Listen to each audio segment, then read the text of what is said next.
যে মসজিদ মাদ্রাসার নিরাপত্তা দিতে হবে। হাস্যকর বিষয়, তোমরা চাও মাদ্রাসার নিরাপত্তা? তোমাদের মুখে মানায়?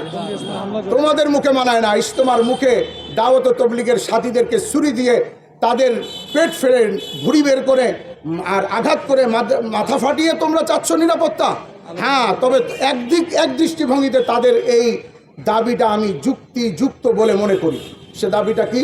যে হ্যাঁ, যারা হামলা করেছে, যারা মারপিট করেছে, রক্তাক্ত করেছে, তাদের থেকে নিরাপত্তা তো দরকার।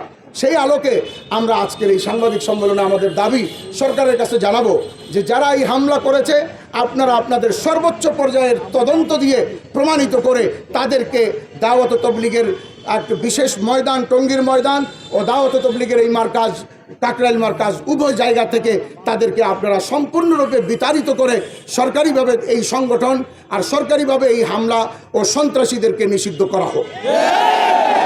আমরা এই দাবিগুলি তাদের থেকে জানাচ্ছি।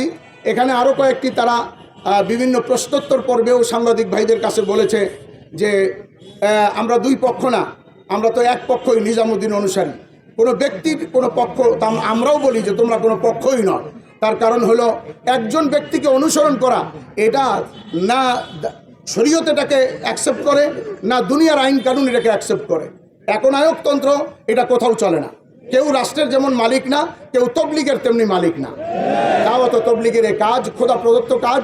এই কাজের সকল উলামা ইকরাম, তবলিগের মুরব্বিয়ান ইকরামের পরামর্শক্রমে চলবে, এটাই স্বাভাবিক।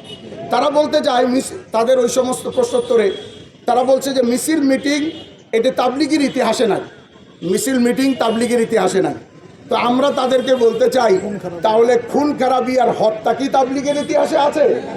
তাহলে তোমরা এটা কেন করতে গেলে? তাহলে তোমরা হত্যাযজ্ঞ চালাতে পারবে, মানুষ হত্যা করতে পারবে, আর আমরা প্রতিবাদটুকুও করতে পারবো না? এতটা বৈষম্যের দেশ তো আমাদের না। কারণ আমাদের দেশের বৈষম্য বেশ খানিকটাই চলে গেছে। অল্প কিছু তোমাদেরকে তোমাদের মতো রেখে যাওয়া সন্ত্রাসীদের দোষর আছো। আশা করি আমাদের প্রশাসন তোমাদেরও যথেষ্ট ব্যবস্থা নিবে। তারা সেখানে আরও কিছু কথা বলেছে প্রশ্নোত্তর পর্বের মধ্যে, যে আমরা সেখানে তারা বাঁশ, টেডা ইত্যাদি রুমের মধ্যে রেখে এটার ছবি তুলে তারপরে তারা বলছে যেগুলি আমরা আগে থেকে ব্যবস্থা রাখছি।